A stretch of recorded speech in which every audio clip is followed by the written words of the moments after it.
Bonjour à toutes, bonjour à tous, très heureux de vous retrouver aujourd'hui pour cette nouvelle vidéo débrief, le débrief de la rencontre entre Concarneau et Saint-Étienne qui s'est donc disputée au stade du Moustoir à Lorient. Les Verts se sont imposés sur le score de 1 but à 0, un match assez compliqué mais finalement l'essentiel est là, c'est assuré, la victoire est présente pour les Stéphanois. On va revenir sur cette rencontre, pas non plus énormément de choses à dire parce qu'on va pas se cacher, il ne s'est pas passé grand-chose, ce n'était pas une opposition qui était d'un niveau incroyable, pas non plus énormément d'occasions de chaque côté avec deux équipes qui étaient plutôt bien en place et qui semblaient se craigner. Je pense que Saint-Etienne aurait pu aborder cette rencontre de façon plus intense, mais ça, on va y revenir tout de suite dans le débrief de cette rencontre.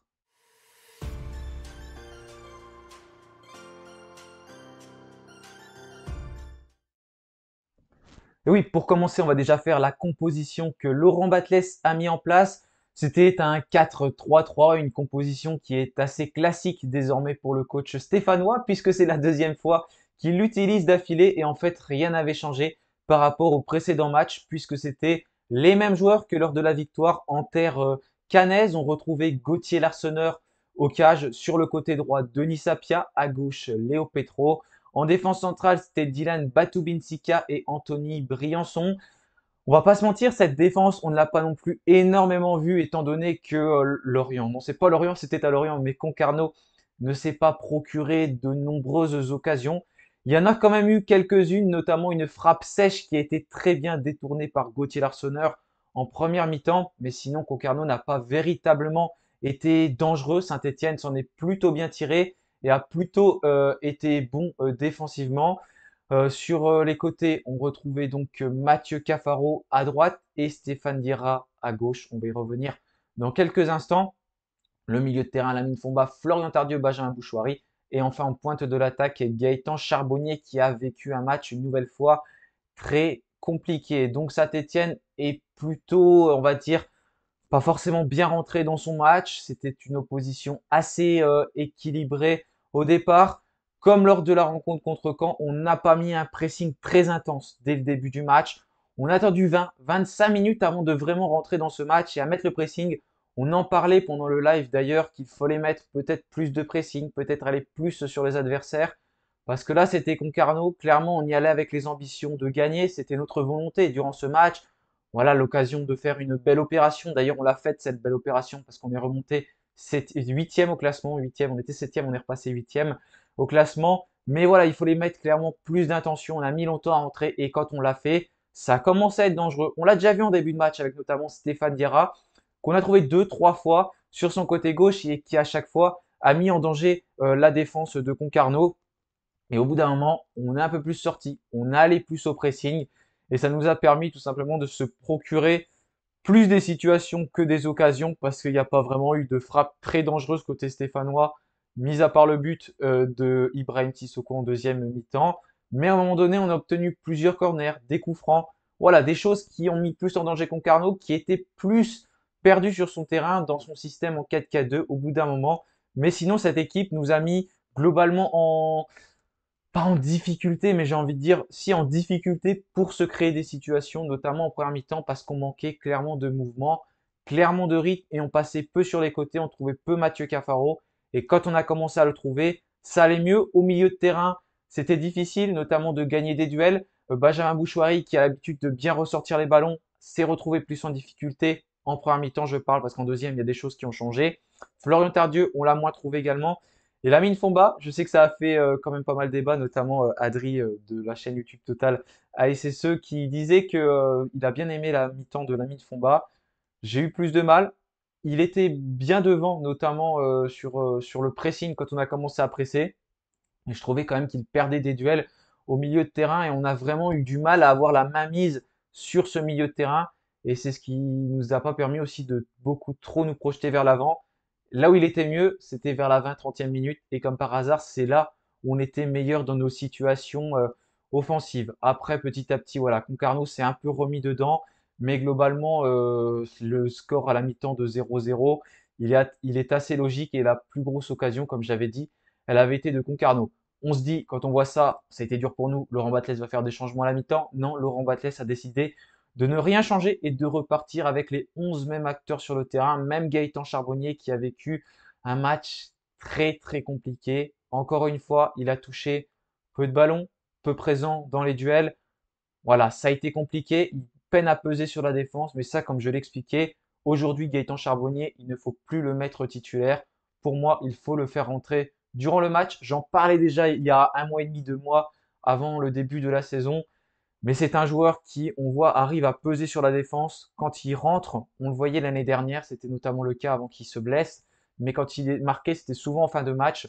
Là qu'il fait la différence, sinon c'est compliqué. Quand tout le monde est frais, pour lui, il a plus 20 ans, quoi. Il n'arrive plus à mettre cette intensité. Et pour peser sur la défense, il faut de l'énergie, du rythme. Et pour qu'il l'ait, eh ben, il faut tout simplement qu'il soit titulaire, qu'il ne soit pas titulaire, mais qu'il rentre en jeu ensuite. Et au contraire, on a un Ibrahim Sissoko qui est sur le banc et qui devrait donc être titulaire à la place de Charbonnier. Et à la limite, on fait l'inverse. Donc on a attendu 60 minutes avant de faire ce premier changement. Et la sortie de Gaëtan Charbonnier est 13 minutes plus tard environ. Et bien, il y a eu le premier but stéphanois. Une superbe occasion, troisième but dans le jeu après Dylan Chambaud contre Annecy, puis Ibrahim Sissoko contre Caen. C'est une nouvelle fois Ibrahim Sissoko qui a inscrit son 5e but de la saison d'ailleurs. Superbe mouvement stéphanois. C'est Florian Tardieu qui récupère un ballon, qui sert Benjamin Bouchouari, qui trouve très bien Mathieu Cafaro. Cette attaque, elle était rapide et comme par hasard, ça mène à des situations dangereuses, comme en première mi-temps avec Stéphane Diarra notamment, et comme 2-3 opportunités durant ce match. Et ensuite, c'est Ibrahim Sissoko qui va être servi par Mathieu Cafaro qui pousse ce ballon au fond des filets, qui permet à Saint-Etienne de mener 1-0 et d'enfin d'enclencher ce match en marquant ce premier but. Un premier but forcément qui libère et qui fait du bien, même si j'aurais aimé que Laurent Batles fasse des changements avant, mais il a fait que celui-ci. Il va les faire après, avec notamment Bentay qui va rentrer sur le côté gauche. On va voir également la rentrée d'Aymain Mouefek. On aura celle de Dylan Chambaud plus tard, celle de Victor Lobry. Voilà, on a ces changements qui s'opèrent. C'est pas forcément les changements qui mènent à beaucoup de choses, notamment Mahmoud Benteg, qui a été encore une fois en difficulté. Il a de la volonté, il veut faire des choses, mais techniquement c'est compliqué. Comme contre Caen, il a l'occasion de conclure, mais malheureusement il n'y parvient pas, tout simplement. C'est donc Sissoko cette fois-ci qui surgit et qui temporise et qui fait le bon choix, je pense, en servant Benteg, mais Benteg qui rate complètement le cadre et qui ne met pas en danger le gardien de Concarneau, Cels. Ça a été compliqué, encore une fois, cette entrée de Mahmoud Benteng qui est plein de volonté, mais qui n'y arrive pas. Et malheureusement, Saint-Etienne recule malgré ce système de jeu en 4-1, 4-1. Et Concarneau commence à se créer des occasions, plusieurs occasions, qui auraient pu être dangereuses, mais finalement, heureusement pour nous, Concarneau est assez maladroit et ne parvient pas à marquer ce but qui permet d'égaliser. Ça fait un deuxième clean sheet pour Saint-Etienne. Un clean sheet, clairement, qui fait du bien, ça c'est une évidence. Au niveau des statistiques, comme on le voit, c'était quand même assez serré, notamment au niveau de la possession de balle. D'ailleurs, c'est Concarneau qui l'avait, mais c'est nous qui avons le plus de tirs durant cette rencontre. Voilà, comme on peut l'observer, Saint-Etienne n'a pas forcément été bien plus présent dans le jeu qu'en Concarneau, qui est une équipe bien en place. J'en parlais pendant l'avant-match. Ils avaient notamment été très difficiles à jouer pour les Bordelais. Et là, ça s'est confirmé que c'est une équipe qui est accrocheuse et qui va certainement accrocher pas mal de points cette saison et peut-être même faire perdre des points à des équipes qui jouent le haut du championnat. Donc finalement, ce score du 1-0, quand on voit la physionomie du match, il est vraiment pas mal et ça nous permet de gagner 3 points au classement, 3 points qui vont clairement nous faire du bien, clairement nous permettre de se replacer. Et ça a permis aussi à des joueurs stéphanois de montrer qu'ils étaient encore une fois importants. Je parlais de Florian Tardieu tout à l'heure. Tardieu qui a vécu une première mi-temps compliquée, je l'avais même mis dans mes flops, mais qui s'est bien ressaisi en seconde mi-temps et qui a vraiment été important pour le milieu de terrain stéphanois, tout comme Benjamin Bouchouari, qui a su retrouver ses qualités à un certain moment pour emmener des situations dangereuses côté stéphanois et surtout remonter des ballons. On a des joueurs précieux au milieu de terrain et voilà, il faut réussir à les exploiter au mieux. Et en deuxième mi-temps, il y a eu du mieux, même si le début de la deuxième mi-temps a été compliqué, mais encore une fois, ça manquait de changements côté stéphanois. On a eu du mal à conserver le ballon. C'est ça qu'on peut reprocher notamment sur cette rencontre. Il faut plus passer sur les côtés parce que clairement, quand on passe plus sur les côtés, on les met en danger. On l'a vu avec Diarra, on l'a vu avec Cafaro certaines fois.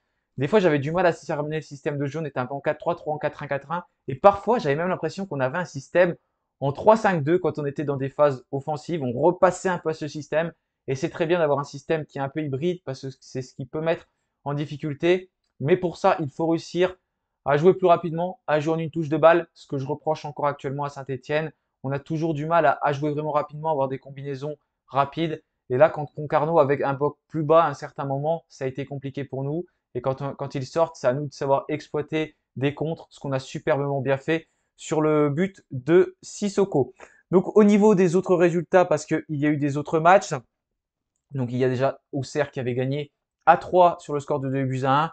Je vous laisse afficher les scores de ce multiplex de Ligue 2 parce que Saint-Etienne jouait donc pendant le multiplex. On a donc un regard sur les autres rencontres. Il y a Bordeaux pour l'instant qui n'a pas joué, mais en tout cas on a quand même un regard sur ce qu'il s'est passé sur les autres pelouses de ce championnat de Ligue 2. Donc au niveau du classement, Saint-Etienne qui est donc septième. Septième de ce classement, on remonte petit à petit, on se reclasse donc dans la première partie de tableau, on était dixième, on y était déjà, mais on se reclasse plutôt. On compte 11 points, donc on est vraiment pas loin du premier barragiste qui est l'AJ Auxerre et qui compte 12 points.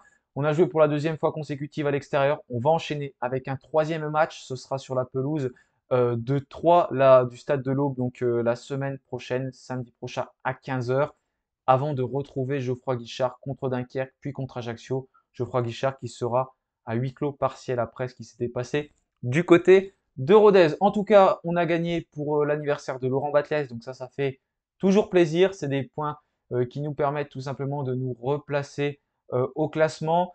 On a vu des joueurs stéphanois qui étaient en difficulté sur certaines phases de jeu, notamment certains joueurs qui ont eu un peu plus de mal, mais qui se sont remis comme Benjamin Bouchouari, notamment en première mi-temps, ou Florian Tardieu, et qui ont réussi à ressortir la tête de l'eau. Voilà, j'ai terminé pour ce débrief. Pas grand-chose à rajouter de plus, étant donné qu'il n'y a pas eu non plus énormément d'occasions, mis à part que Mathieu Cafaro s'est remis à tirer d'ailleurs les coups de pied arrêtés. Ce n'était plus Florian Tardieu. Ça, c'est un point à souligner. Mais voilà, un clean sheet qui fait plaisir, qui fait du bien, qui permet à Saint-Etienne de se replacer dans ce classement. Un match compliqué. Il y a des choses à améliorer, du travail, bien sûr. Mais en tout cas, on va retenir quand même les 3 points parce que l'essentiel, c'est de gagner. Rappelons-nous, l'année dernière, on disait que le Havre n'était pas forcément très très bon, mais pourtant le Havre s'imposait toujours. Et là, Saint-Etienne a réussi à s'imposer. C'est des matchs qui peuvent être des matchs pièges et on l'a gagné à Concarneau. Donc ça, c'est bon pour le moral. Voilà, merci à tous d'avoir suivi cette vidéo. Je vous souhaite à tous un bon week-end, un bon dimanche et bien sûr, allez les Verts. Salut à tous.